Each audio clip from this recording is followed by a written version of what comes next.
a finished plate that went with this drawing, and it's now covered with, it's copper underneath, it's now covered with a few molecules thick of steel to preserve the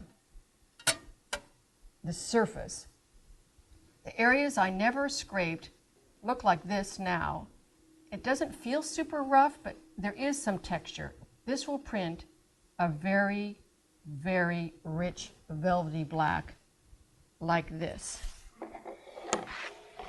Now this image is reversed, so this rough area is going to print like this. This area, which I also didn't scrape, is going to print this black.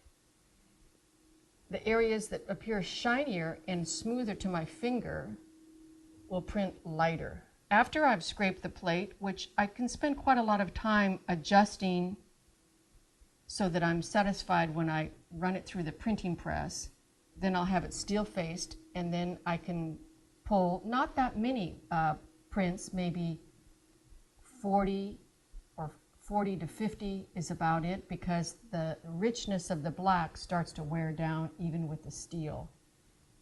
For each print, which is on paper, a fine handmade paper, I rub ink across the plate and into all the holes, and it's also being held by the burr, and particularly in the areas I didn't scrape or I scraped less and with less pressure. And then I wipe off with the palm of my hand the excess ink, and ink that's not being held by the texture of the plate, because I scraped it and scraped it to make it a little shinier. On those areas, the ink, I'm removing a lot of the ink. And then there's a lot of subtle tones in between. I put the plate on my etching press.